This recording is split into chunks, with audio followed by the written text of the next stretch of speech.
What is up, guys? This is Claytown here, and I'm going to be giving you my full review of the Walking Dead Season 7 premiere, and it was an awesome premiere and really sad. So here we go. So the episode starts pretty much where the last episode of Season 6 left off, right? So it's basically right after Negan killed the victim with Lucille, and it basically plays out exactly how they showed that the right hand man preview of Rick looking at Negan and basically saying, "I'm gonna kill you. Maybe not today or tomorrow, but I will kill you." And then Negan mocks him, and then he basically pretty much drags him off into the RV for a little bro bonding time. So after Negan puts Rick in the RV with him, he kind of like tries to tempt Rick into uh, killing him with the axe. But before Rick even has a chance to grab the axe, Negan holds up a gun to him and basically tells him not to do it again. And then he drives him off to the area where the saviors had hung that guy from the road, and where all the logs were burnt. And Rick basically tells him, "You're mine now," and takes the axe, and he's like, "That's mine." And then he throws it on top of the RV, and he basically tells Rick, "Go get the axe." So Rick basically fights off zombies as he tries to get onto the top of the RV to get the axe.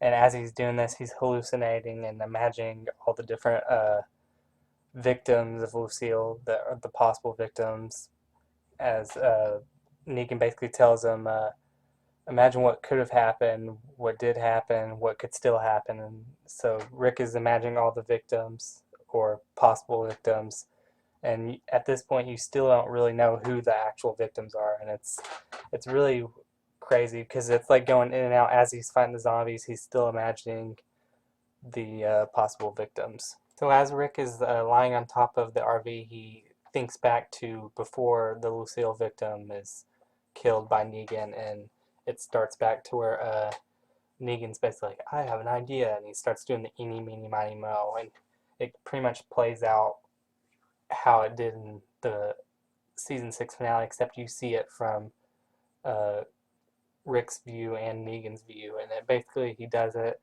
and you realize it was Abraham.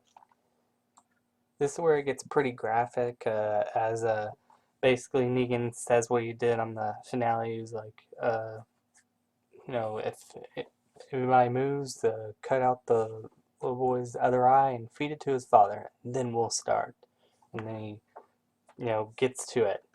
He hits Abraham the first time. Abraham falls down, but as Abraham gets up and uh, he looks back at him all tough, like Abraham usually is, and Negan's like, "Man, he's taking it like a champ."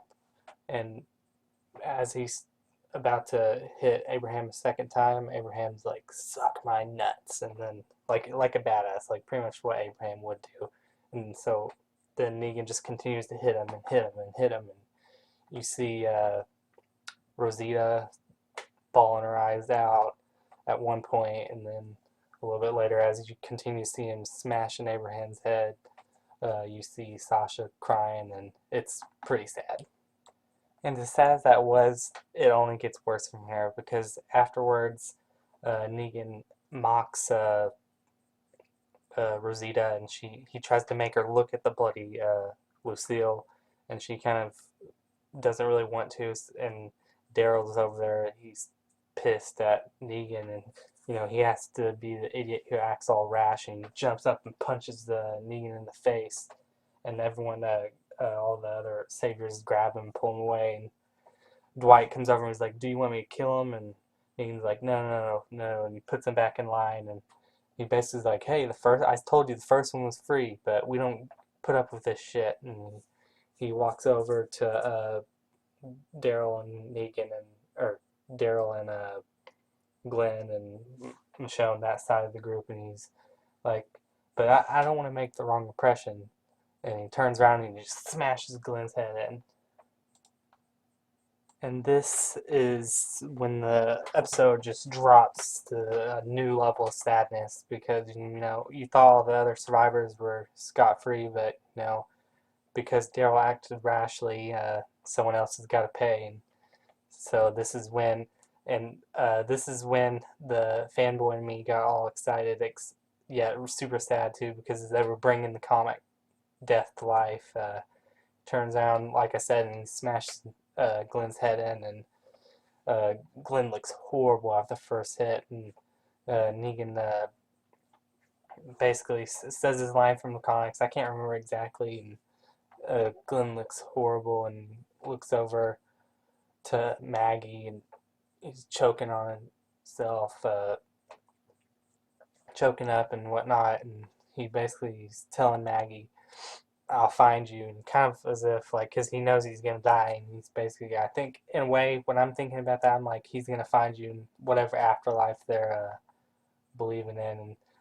And Maggie's bawling her eyes out, and basically after you kind of see that, Negan just continues to smash his not Negan but Glenn's head in. And it's horrible, and it's so bad at one point you see basically you see Glenn's body and his head's pretty much demolished beyond recognition, and you see his hand twitch, and it's like ugh, it's so sad.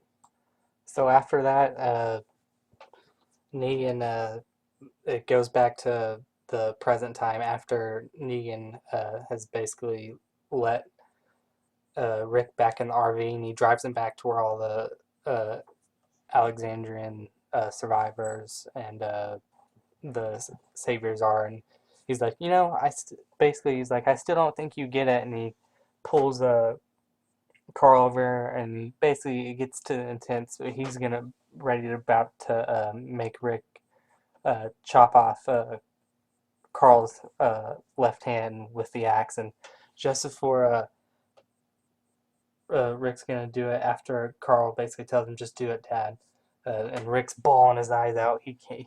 He's completely destroyed. Uh, Negan stops him. He's like, "See, that's the face I wanted you to have, pretty much." And then he's like, "Okay, I'll leave you guys a truck so you can haul my stuff for me. I'll be back in a week for my first offering." And he leaves them. And so the episode pretty much ends with Maggie. She's bawling her eyes out, but she tells Rick, uh, "Go home and prepare to fight this guy." Like this, it shows really strong how strong her will is, even after she just lost. She's literally lost everyone in her family. She lost her father, her sister, her stepmother, and all them. And now she lost the love of her life.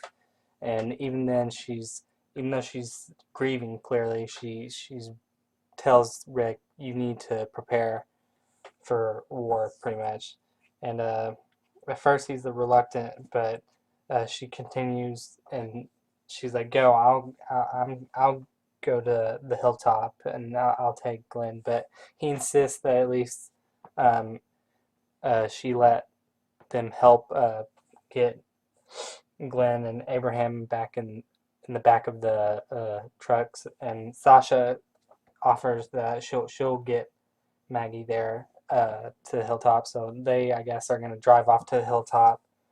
And as Rick gets into the RV to, I guess, go drive back to Alexandria, he kind of thinks back to what could have happened. It's really sad, but it's really a great shot of all the main cast and the characters, all the Alexandrian characters, and Glenn and Abraham and all of them sitting at a table eating Sunday dinner pretty much. And Maggie's hair's all grown back out, and it's clear like an imaginary future, and Glenn's holding their baby. And you look aside at Abraham sitting next to Sasha, and you see Sasha's got a little bump like she's pregnant, and it's sad. And that's pretty much how the episode ends. So yeah, overall, that was probably one of my favorite episodes of Walking Dead. It was really sad. It really was really good at like representing the comic storyline at that moment in the Walking Dead universe, but also remixing it and put its own spin on it. And it was really good. Negan is going to be awesome. Like Jeffrey Dean Morgan hit it out of the park with him, and yeah, I loved the episode. And yeah, so thank you for watching. Please like and subscribe, and yeah, bye.